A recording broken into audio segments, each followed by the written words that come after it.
Hello my friends, Mark the Southern Cadman here, bringing another Cadillac to you. This one is a 1977 Eldorado Biarritz. 1977 was the year of the great downsize for GM, but the Eldorados remained full size, and they were the biggest car you could buy out of the Cadillac line. This car is cotillion white with white leather seats, white vinyl top, and red trim. I actually am remaking this video because the other one got so long. I could talk about these cars on and on, apparently. My first car was a 75 Eldorado Coupe, so I have a soft spot in my heart for these cars in general. And the Biarritz was the ultimate luxury version of this car. So we'll go over what that means and the condition of this one. I couldn't put it under the carport. I've got the space is occupied, but hopefully we can see enough reflection in this paint to show you the condition of the car, the body, and so forth. This car came out of an estate. I bought it from the daughter of the gentleman who owned it, and he certainly loved it.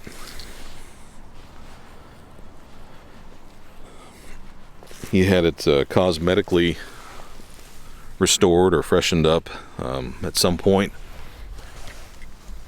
and it's just starting to show a little bit of age.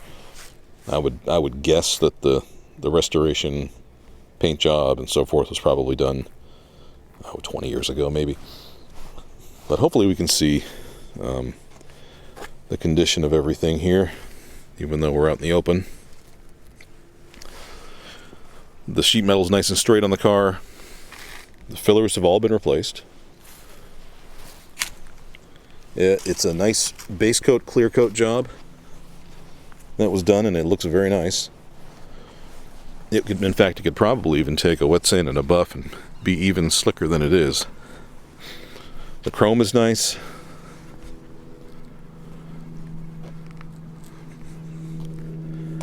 She runs and drives great. And I've done a few things to it along the way. I know the spark plug wires and cap, spark plugs, a couple of fuel hoses and things like that have all been attended to as needed. As of right now, I don't believe it needs anything. I can crank it up and go down the road.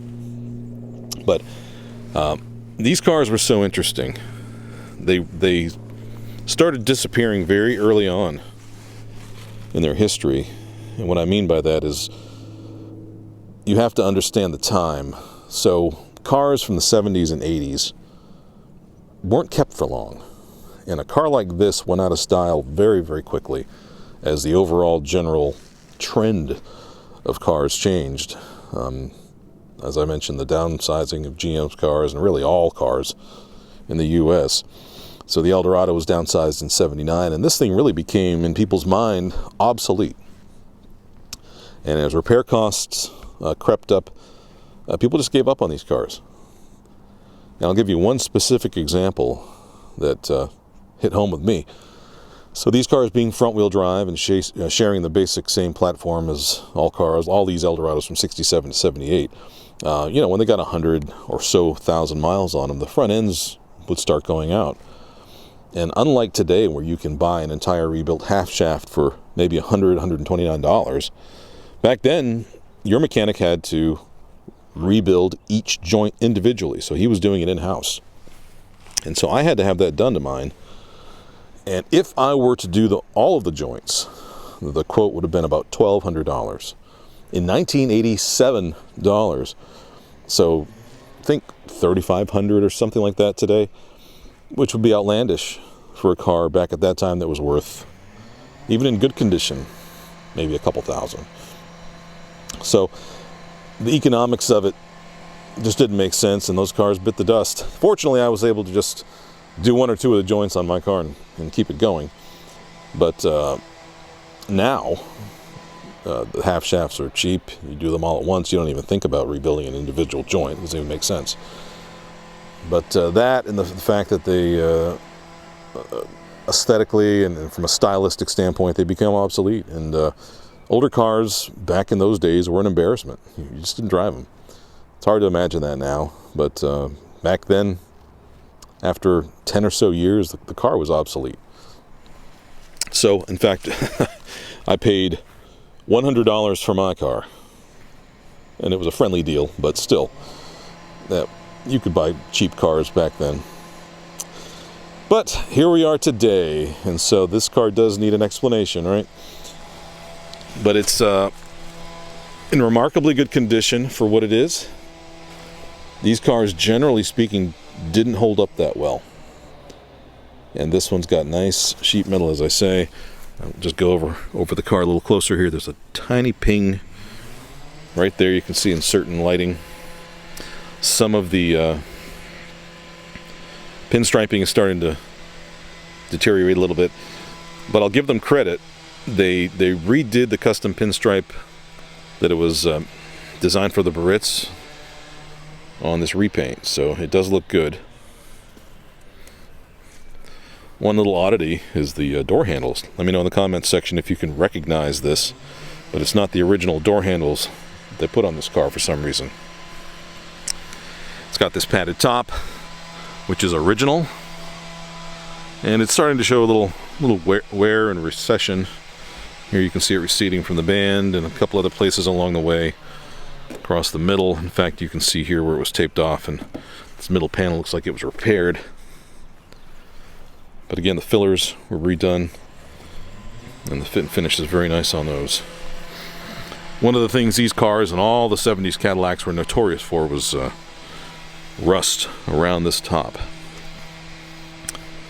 And this one has probably been fixed. It's real solid through here. I don't see anything going on. A couple of small blisters starting to emerge just below the band. And you can see here there's there's a repair that was done. It's starting to get ugly. But I'll insert a picture to show you how bad these can be. This is just starting, and you know what? This is part of life on a 70s Cadillac with a vinyl top. This is a recurring repair. Even the nicest cars can be subject to that. If you saw my video on the 76 Sedan DeVille with 14,000 miles, even it had a rust issue in this area, so not something to judge the car on. The chrome is nice. A few small details. The banding around this, or the trim around these fillers, this probably needs to be replaced. It's just door edge guard. That's all that is. They chose to gold plate some of the emblems on it, which is interesting. Got a small little wrinkle here. A few little chips somewhere on the front I noticed that were touched up. One right here. And one along here. But overall, attractive car. I put a brand new old stock hood ornament on it, which really dressed up the view up here.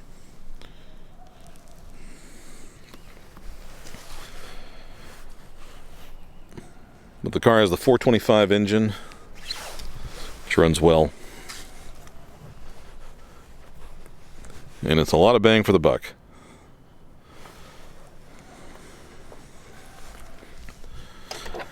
Looking at the interior, you see this very striking white leather. And it is original, it's not been redone. You can actually just see a little bit of aging right in some of these creases, but it's still in good shape. It does not appear to be in any danger of cracking anywhere. What you normally saw with these seats, when they got really dry, they would break. The leather would actually break. The fibers would give way. But these are still supple, and the padding is soft.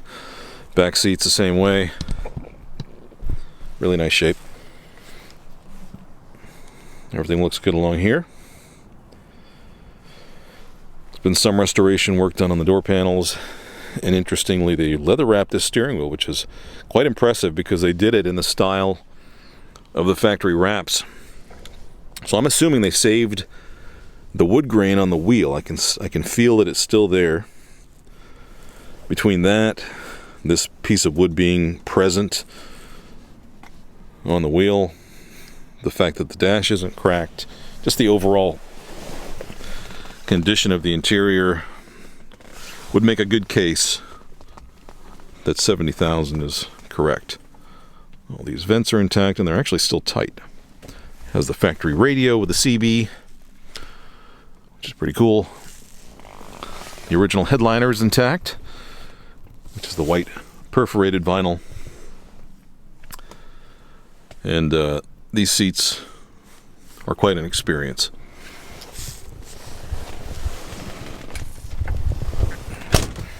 Okay, raising the hood was a two-hand job for sure. All right, Cadillac 425 engine, one of the really, really good ones. Clean under here, the fender wells, the radiator cover, everything's good and solid. It's been tuned up, appears to have new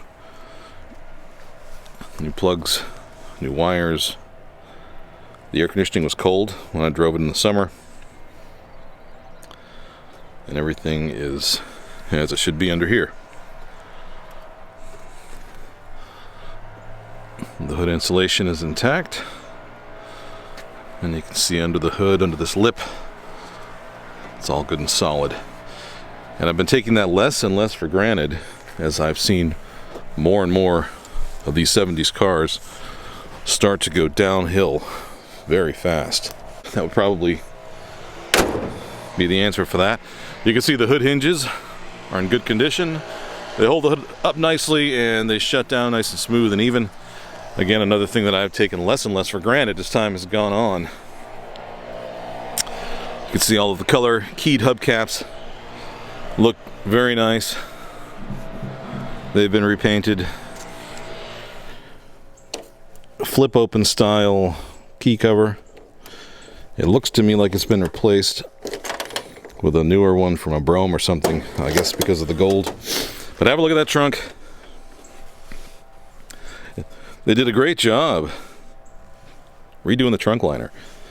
The original ones just didn't hold up. They would start to come apart and deteriorate pretty quickly, but they went up to Cadillac because they color keyed it to the accent color of the car. As you can see, all the stickers are still there. The body's nice. This is just a little surface rust where some paint's flaked off, but you can see here the rear fillers, the lower gas door filler, and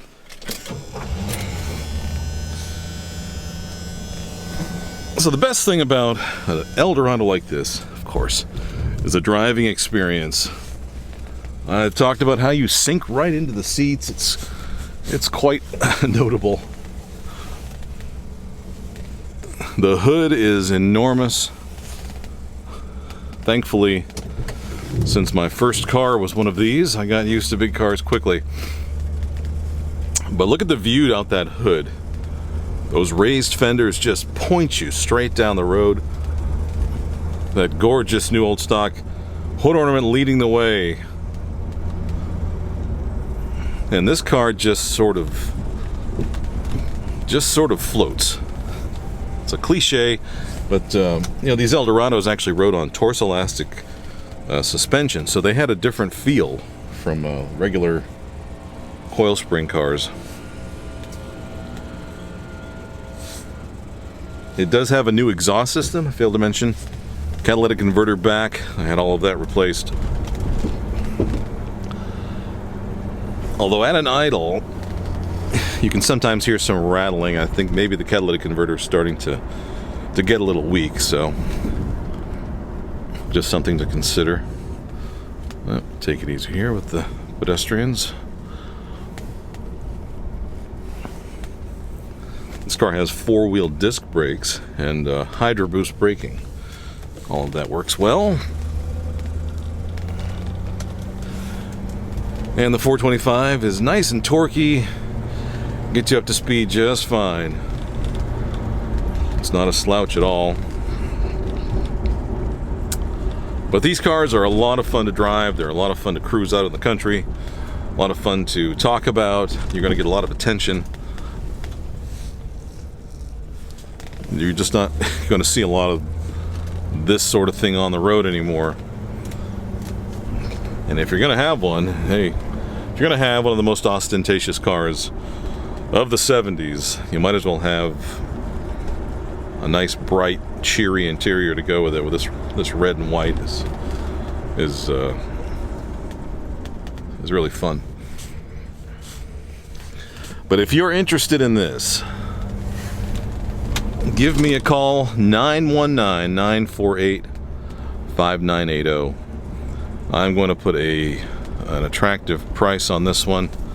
It does need a couple little things. I suppose you can work on it and take it to the next level as you see fit. Things like the power antenna not working and some of the little future touch-up repairs it's going to need around the top, possibly a top itself, depending on how far you want to take it. But the car is worth it. And the great thing is you can enjoy it just like it is. I could take this thing out right now and have a great time, or take it to car shows, which there's a couple local ones I've driven it to, and it definitely holds its own.